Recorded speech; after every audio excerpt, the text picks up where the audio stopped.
नमस्कार मैम जी, हम आपसे आज फिर बात करने आए हैं। जो सेंट्रल गवर्नमेंट केंद्र सरकार जो वक्फ बोर्ड अमेंडमेंट बिल लेके आ रही है, उस पर बहुत से मुस्लिम संगठन हैं, बहुत जबरदस्त विरोध कर रहे हैं। ईद के दिन काली पट्टी बांध के उन्होंने नमाज पढ़ी। और जहाँ तक अमेंडमेंट की बात है तो उनका ये कहना है कि सरकार कहीं ना कहीं हमारे धर्म में हस्तक्षेप कर रही है, हमारी जमीनें हड़प सकती है और बहुत सी बातें वो कर रही हैं। तो आप क्या कहना चाहती हैं और राष्ट्रवादी कांग्रेस पार्टी शरद पवार जी का उसमें क्या स्टैंड है? ये बताइए। देखिए, हमारी पार्टी का स्टैंड हमेशा यही होता है कि जो भी अगर काम आप कर रहे हैं, है ना, if you are talking about the minority and if you are talking about the Waqf board bill, तो जो उन लोगों का कंसेंसस बहुत जरूरी है। जिनके लिए आप ये काम कर रहे हैं उसके लिए कंसेंसस बहुत जरूरी चीज है, एक discussion and consensus, we believe in that. And देखिए, जिन लोगों के लिए आप ये काम कर रहे हैं उनसे उनका जो भी विचार है या उनके जो भी ऑब्जेक्शंस हैं उनको सुनना बहुत जरूरी है। मैं तो ये कहूंगी, किसी भी एक डेमोक्रेटिक कंट्री में रहते हैं हम, तो सभी लोगों का ओपिनियन उसमें लेना बहुत जरूरी है। केवल एक आदमी यदि कोई एक धर्मगुरु कोई चीज कह देता है तो वो उसका ओपिनियन हर मुसलमान का ओपिनियन नहीं होता है।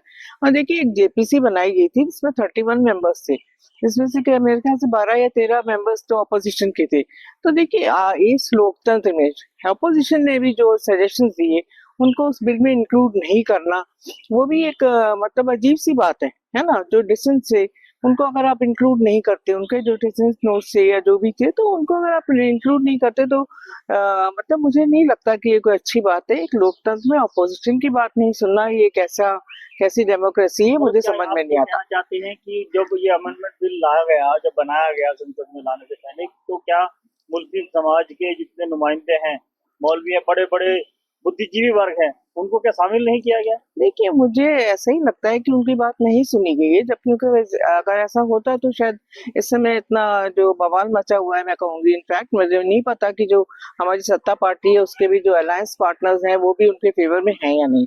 जैसे कि टीडीपी है या नीतीश जी है या पासवान है, और देखिए हमारी एनसीपी है, ये लोग उसके समर्थन में हैं या नहीं है, मुझे नहीं पता।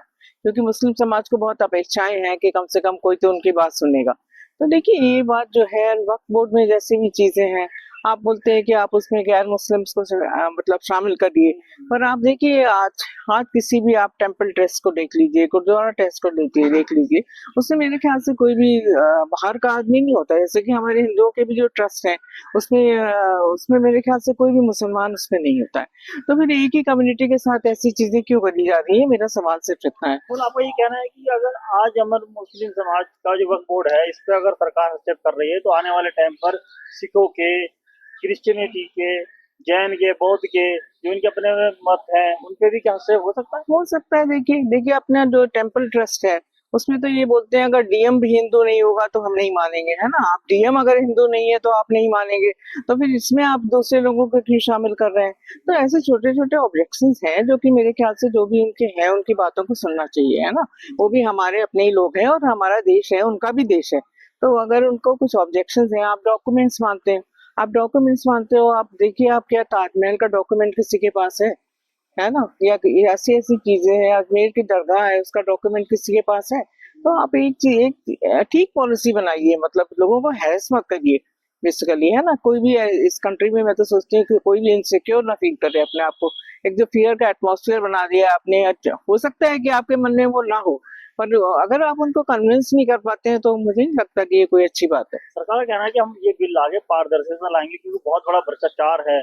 आज अगर रेलवे के बाद देखा जाए तो सबसे ज्यादा प्रॉपर्टी वक्त के पास है, जी तो जो बिल्कुल सही बहुत बात। बड़ा भ्रष्टाचार भी है। तो क्या भ्रष्टाचार इस अमेंडमेंट बिल लाने से कम हो सकता है? देखिए, क्योंकि आप दूसरा करप्शन देखा करप्शन है, हम मानते हैं, है ना। और वो लोग भी मानते हैं कि एट सम लेवल हर दोनों ही पार्टीज में मेरे ख्याल से फ्रिंज एलिमेंट्स होते हैं। ऐसा नहीं होता कि अगर जो करप्शन है it is only with the Muslim and it is not in the, मतलब हिंदुओं के जो संस्थान है उनमें नहीं है। तो करप्शन है तो उसको आप ठीक करिए ना, यू मेक सम पॉलिसीज जिससे वो करप्शन को रोका जा सके। हमें नहीं कहते कि जो भी है अब उनका ही है, वो करप्शन करते रहे हैं, केवल केवल जो कुछ लोग हैं अगर वो करप्शन कर रहे हैं तो आप उनको पकड़िए ना, उनको तो आप चेंज नहीं करते, है ना। वो पता नहीं 24-24 साल से वो लोग बने हुए हैं। तो आप ये देखना, करप्शन देखना है, चाहे वो हिंदू करप्शन कर रहा हो चाहे मुस्लिम करप्शन कर रहा हो, this is the same, you know. तो अगर आपको गवर्नमेंट को चाहिए कि उन पे एक्शन लें, पर ये कहना उसके लिए अगर आप पूरा वक्फ बोर्ड ही खत्म कर देते हैं या कुछ ऐसी चीजें करते हैं तो उसको कोई भी अप्रिशिएट नहीं करेगा। तो आपको क्या कहना है कि क्या सरकार इस पे अपना पूरा वजूद बनाना चाहती है, हस्तक्षेप करना चाहती है, और हस्तक्षेप के बाद क्या प्राइवेटाइजेशन का जिस तरीके से बात करेगी, इंस्टीट्यूशन बनाएंगे, स्कूल खोलेंगे, बड़े बड़े गरीब लोगों को यहाँ पर काम आएगा, तो क्या प्राइवेट की तरफ देखिए बढ़ने की तरफ एक देखिए वो पहल तो है? है ही, उनकी उनकी जो मंशा है उसके ऊपर तो सभी को शक है ना, चाहे वो हिंदू हो या मुसलमान हो। एंड इन चीजों को क्लियर करना चाहिए, एक ट्रांसपेरेंसी होनी चाहिए और बहुत ही जल्दीबाजी में कोई काम नहीं करना चाहिए। मुझे तो ऐसा लगता है कि जल्दीबाजी में आप कोई भी बिल पास कर देते हैं एक वॉइस वोट लेके, और अभी तो मुझे नहीं पता कि कौन लोग उनको सपोर्ट करेंगे कल, पर तो ये मतलब तो अब बिल आएगा पार्लियामेंट में, जब देखेंगे कि क्या होता है। लेकिन बहुत बड़ा एक मुद्दा है जो एजुकेशन पॉलिसी पे आया है। New education policy, Sonia Gandhi ने एक लेख भी लिखा है और जी कई सरकारें आज भी उसको लागू करने में असमर्थ है, जता रही हैं। लेकिन ये पॉलिसी बिल्कुल प्राइवेटाइजेशन की तरफ सरकार बढ़ रही है, और बहुत से स्कूल जो बताए जा रहे हैं कि बंद हो चुके हैं, प्राइवेट इंस्टीट्यूशन खुलते चले आ रहे जी हैं। क्या जी कहना है इसमें आपका? देखिए मैम सोनिया गांधी ने 3 चीजें बोली है इस बिल में, है ना, जो उनका ऑब्जेक्शन था, centralisation, communalisation and the commercialisation. तो वो मेरे ख्याल से वो तीनों चीजें काफी सही बोली उन्होंने जो भी बोला है। देखिए जिस तरह से आज जो भारत का संघीय ढांचा है ना, उसके ऊपर एक अटैक है, ये जो स्टेट्स की जो अधिकार है उनको छीनने छीनने का अटैक है। और देखिए मेन बातें उन्होंने ये बोली है कि एक इतिहास को बदल देना है ना, एक जो आपकी बुक्स है उनमें आप इतिहास को बदल देना। और देखिए मतलब और भी कई चीजें हैं, संघीय ढांचे पर आप वो कर रहे हैं, राज्य के जो अधिकार हैं उनको हटा रहे हैं। और बेसिकली उन्होंने ये भी बोला है कि जो आरएसएस या सत्ता पार्टी से जो लोग रिकमेंडेड होते हैं उनको आप लेटरल एंट्री दे देते हो इन सब चीज में। तो ये बड़े वैलिड पॉइंट्स हैं और ये सच बात है कि 90,000 जो स्कूल्स हैं वो बंद हो चुके हैं। एंड राइट टू एजुकेशन की कहीं बात नहीं करी इन्होंने इसमें। एंड उसमें मेरे ख्याल से 42,000 स्कूल खोले गए हैं जो प्राइवेट स्कूल्स हैं। तो देखिए जो एक शिक्षा है, जो हम लोग का एक था, हमारी पार्टी का, यूपीए का था, राइट टू एजुकेशन की हम बात करते थे। मेरे ख्याल से शिक्षित होना से बड़ी चीज कोई, शिक्षा से बड़ी चीज कोई है नहीं।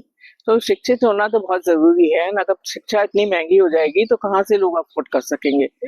बहुत बड़ा पेच इसे होता है न्यू एजुकेशन पॉलिसी पे कि अगर ये प्राइवेट इंस्टीट्यूशन है या कहीं भी कुछ है, तो एक बंदा का आर्ट्स क्लास पढ़ रहा है तो जाके वो 6 महीने बाद वो साइंस लेना चाहेगा। ये भी कहते हैं कि साइंस पढ़ सकता है या कुछ और अन्य सब्जेक्ट पढ़ सकता है।